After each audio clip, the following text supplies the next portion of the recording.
Crunchyroll has been making waves in the anime industry in the last couple years, from buying up Funimation, buying up Right Stuff, to doing a bunch of other things and having exclusive stuff come to Crunchyroll, things of that nature. But unfortunately, it becoming a monopoly is a bad thing for the anime industry.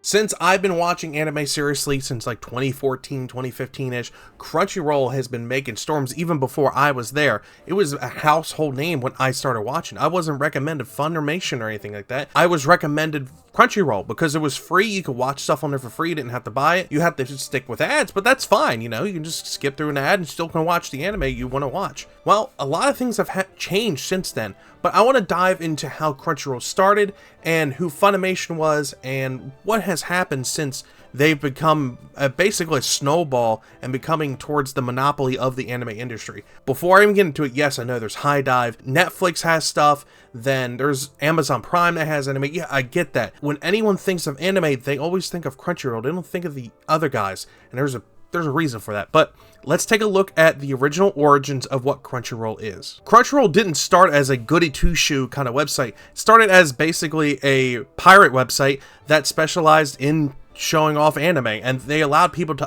upload their subtitled videos and their renditions of it. And in 2008, they ended up getting an investment to help them slowly get towards being official and legitimate. At the time, they were criticized by Bandai and Funimation because they were still allowed to use unlicensed copies of the copyrighted titles from the users. They were basically allowed to still upload it because it is it wasn't a legit website, it was a pirate website. In 2009, they were able to make a deal with TV Tokyo over having the ability to host Naruto Shippuden episodes, which kind of just pushed them into becoming legit. It was legit from TV Tokyo, so they didn't have to worry about like fan subs and stuff like that. And then they announced the acquisition of the DVD rights to 5 centimeters per hour, and that was the first thing they were ever licensed by to Crunchyroll. And that's kind of where it just went through, and they started doing a bunch of different things, including Attack on Titan and stuff like that. And slowly but surely it became bigger and bigger and bigger. Then they ended up doing partnership with Funimation back in 2016. I forgot to record talking about what Funimation is and where it started a little earlier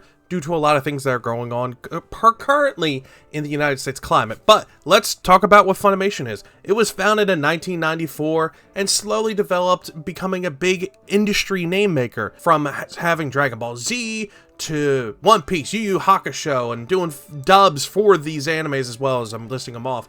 My Hero Academia, Attack on Titan, Fairy Tail, Black Clover, Fruit Baskets, Assassination Classroom, and Tokyo Ghoul. These are some of the bigger names that they were known for. Like I was saying before, it started in the early 90s, where it essentially was founded by Gen Fukunaga with his co-worker, Daniel Kokonoor. I don't know how to pronounce that last name, but here it is right here. Bada bing, bada boom. To which they got together and invested in the company and started Funimation in May 9th, 1994. They initially collaborated with other companies on Dragon Ball, Dragon Ball Z, as well as other stuff that would eventually be put on Cartoon Network for Toonami. And because of the success of Dragon Ball Z in the United States and the West, a lot of the credit was given to Funimation and credited to Funimation for allowing the success of the series. So in 2009, Funimation signed a deal with Toei Animation to stream several of its animes on the Funimation website, and then in 2011, they announced a partnership with Nico Nico, the English version Nico Nico Doga, to allow brands to be also streamed on there and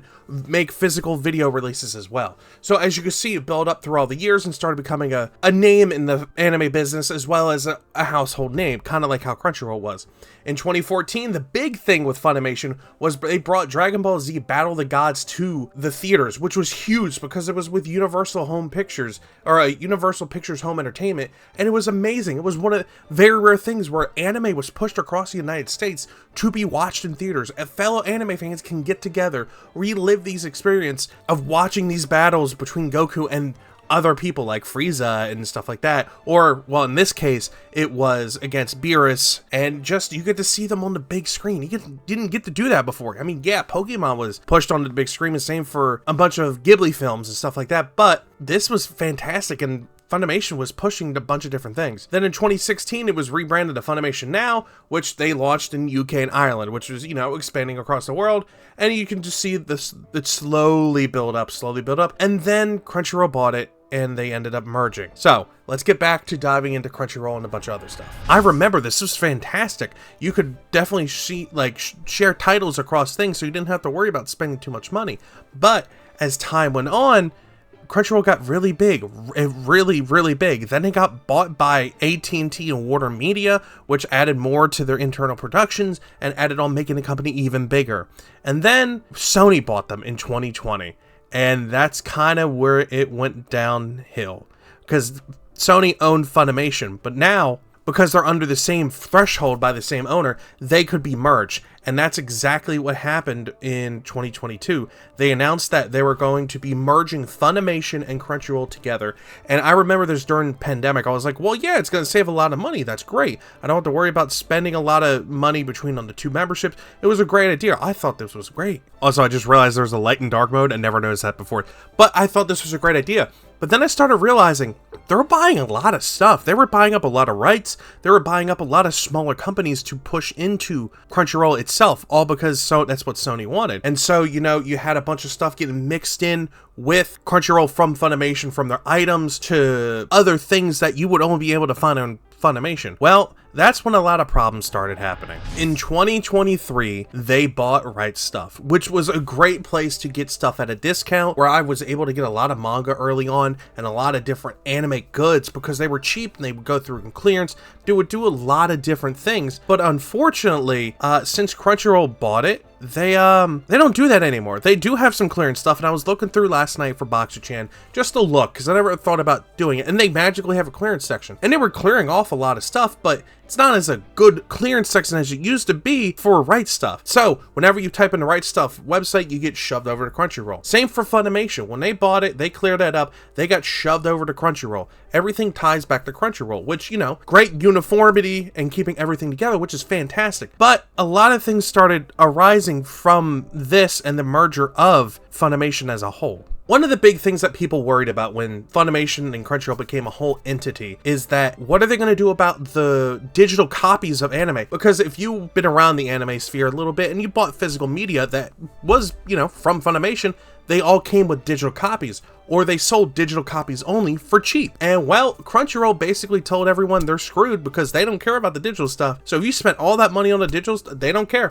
They offered you some like Microsoft gift cards. I think that was the solution, because someone in our Patreon group for Boxer-chan, they went through this whole thing. They were trying to figure out how to deal with it, get money back, do that sort of nature. And they just offered them some like gift cards, which sounds like a scam. Like it's ridiculous.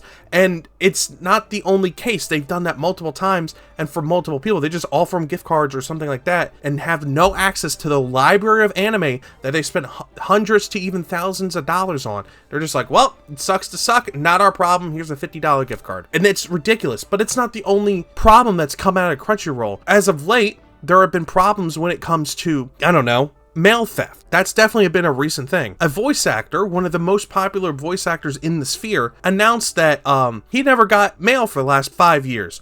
David Wald, who does a lot of voice acting, most recently for Fairy Tail and the 1,000-Year Quest, that is his most popular one as of late, he announced online, he's like, yeah, I haven't gotten my mail for the last 5 years while I've been working at Crunchyroll and dealing with stuff. They also treat me bad. They did a lot of prejudice against health, sexuality, and a bunch of other things of that nature, and just treat voice actors like crap. And while, yes, that's wrong, technically the mail theft wasn't really mail theft, but it was still in litigation. I think that's mail fraud, and it's just a lot of different stuff. But the big thing is they treat voice actors like crap. But unfortunately, Crunchyroll is one of the biggest producers right now and can deal stuff and get stuff through and done for anime in, you know, the Western world. Unfortunately, this is something that needs to change, and as they got bigger and as they started doing more things, it just got worse from what I hear. Because it wasn't just with David Wall, it was other voice actors that were treated badly, weren't given good insurance or anything of that nature, treated like crap, left out of parties and purposely left out of parties, purposely had their mail taken, and bad actors all around in Crunchyroll. And not to mention there was a fraud with how they were supporting local artists overseas, but that really wasn't the case. They were keeping the money. There was a bunch of stuff like that way early that I didn't even cover. There's so many problems that go around Crunchyroll that's insane, and as it gets bigger and absorbing more in the anime world and becoming a monopoly, it's bad for the market. It's just standard stuff. The bigger the monopoly is and the less competition it is, the more we have to basically say, okay, this is all we can do. The only thing that's stopping them from becoming a full monopoly is that Hulu, then you have Netflix, you have Amazon Prime. They can't afford that. If anything, Netflix could probably buy out Crunchyroll and take over Crunchyroll, and same for Amazon. They could probably take it over. The only reason why they have it is because Sony owns it. So it's kind of a stalemate, and I think that's all going to be left, and I think this might be how big Crunchyroll gets, but who knows? Because as the years go on, it gets bigger and bigger. And back in the day, they used to do a lot of stuff with venues and like anime conventions and gave out a bunch of free stuff. But as it got bigger, it stopped doing that. It stopped going for the fans, stopped treating the fans and spoiling the fans. And it's really shown. And it's just coming out that there's a lot of bad stuff. So that's why this is bad. And I know you're asking, why is this coming out on a Monday when I'm talking about manga? Well, I went to write stuff a lot for my manga. And I used to get discounts, and they used to have sales, and there's bunch of stuff like that. Now Crunchyroll sales most of the time I notice are like $5 off, if that, and when it comes to manga I really never see it on sale unless it's super old, extra stock like they got from Right Stuff. So it's old Tokyo Pop stuff, nothing that I really am interested in, or it's random volume 7 of like 35 or volume 2 with a little bit of damage, something like that, something really weird that they have discounted on their clearance sale. So my fear is, with them becoming a monopoly, are they going to take over other manga distributors? Are they going to try and start buying out? Are they going to try to having Crunchyroll exclusive manga? Or are they going to try and go down that route? Which is very scary, because if they start going down that route, that could be another snowball and just keep on going and going. So I just really wanted to talk about the threat that is Crunchyroll to the anime community. I look at it, while yes, that is like the biggest platform, their prices keep going up, they keep doing all these things, but it's kind of just it's not okay in my opinion. It's just, I've been rambling, but the point is they've been getting a lot of power, they've been doing a lot of things, and very off-putting and very unsettling in my opinion, and I really don't think it's a good thing for the anime sphere. So let me know what you guys think.